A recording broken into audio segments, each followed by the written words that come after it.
언제부터 음악을 꿈을 꾸기 시작했을까요? 꿈을 꾸게 된 거는 중학교 3학년 때인 것 같아요. 원래 알기로는 복싱. 네, 제가 복싱을 좀 했었다가 복싱은 뭐 언제부터 언제까지 하고? 저 아마 중1 때부터 중3 때까지 2년 정도 한 것 같아요. 그 정도면 취미 활동을 한 건 아니네요. 좀 재미를 붙여가지고 열심히 했던 것 같아요. 근데 저는 어렸을 때부터 음악을 엄청 많이 들었었어요. 뭔가 음악을 들으면 자신감도 생기고 막 이렇게 뭘 하고 싶은 생각도 들고 이래서 하늘의 펄. 뭔가 시집이나 글 쓰는 것도 좋아했어서 중학교 3학년 때 문득 음악을 해보고 싶다는 생각이 들더라고요. 그래서 고등학교를 예고를 진학을 해야겠다라고 마음을 먹고 관두고 이제 예고 준비를 시작했었죠. 네. 그리고 그때 쇼미더머니를 보면서 래퍼의 꿈을 키웠다. 네, 맞아요. 저 중학생 때는 진짜 완전 유행이었거든요. 친구들 다 따라 부르고 막. 학교에서 만나가지고 야 어제 송미를 봤어? 맞아요, 맞아요. 어?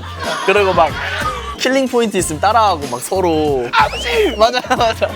완전 똑같이 따라하고 막 장기자랑도 진짜 많이 하고. 근데 따라했던 거 한번 기억나요? 저는 거북선 불렀었어요. 예.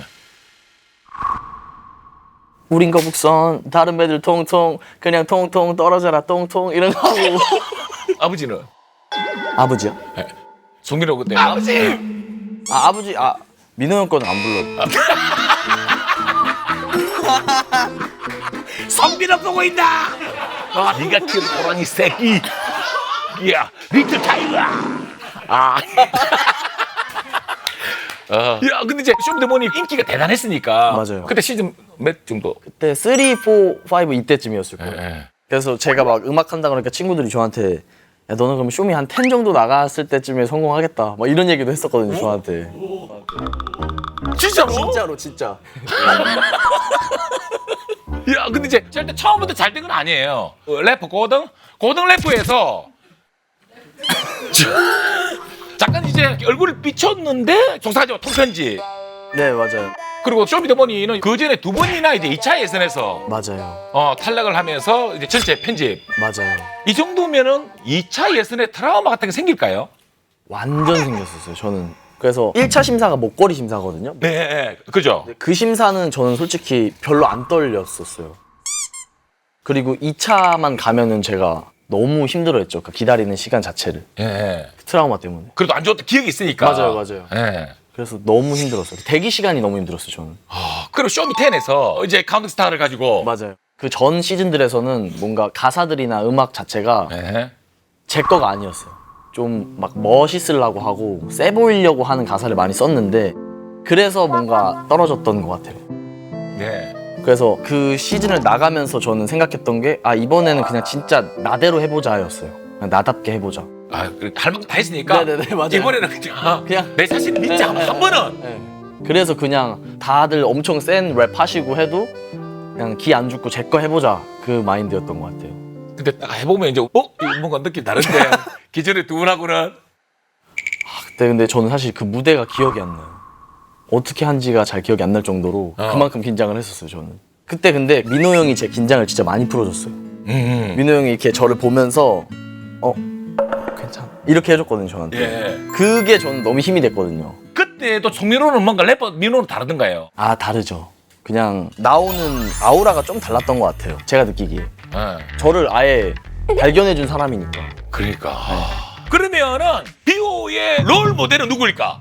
지난번에 송민호가 어마어마하게 관심을 가지더라고요. 비오 본인의 롤 모델이 이제 누군지 알아? 방송을 통해서 확인하세요. 확인하세요. 송민호 바로 공개해드리도록 하겠습니다. 뻘 속에서 피어나는 펄을 내가 최초로 발견한 자부심을 가지고 있는 마이노가 자랑스럽게 생각하는 우리 비오의 음악적으로 인생의 롤 모델은 누굽니까? 당연히 지드래곤님.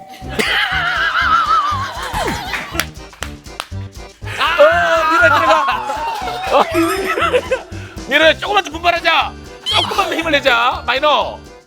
당연히 민호 형과 그레이 형. GD.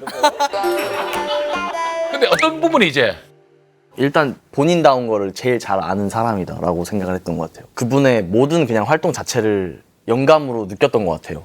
단순한 스타가 아니고 본인에게 영향을 준 스타군요. 네네네 맞습니다. 근데 실제로 만난 적이 네 최근에 어? 술 한잔 하면서 음. 이제 조언도 많이 해주시고 뭐라고? 너무 잘하고 있다고. 그리고 카운팅 스타가 카운터였다. alright.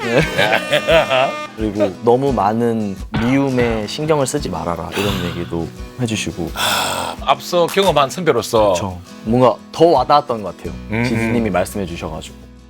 그러면은 2022년은 어떤 해입니까? 처음 살아보는 삶이었던 것 같아요. 아예 그냥 아이때로 돌아가는 느낌.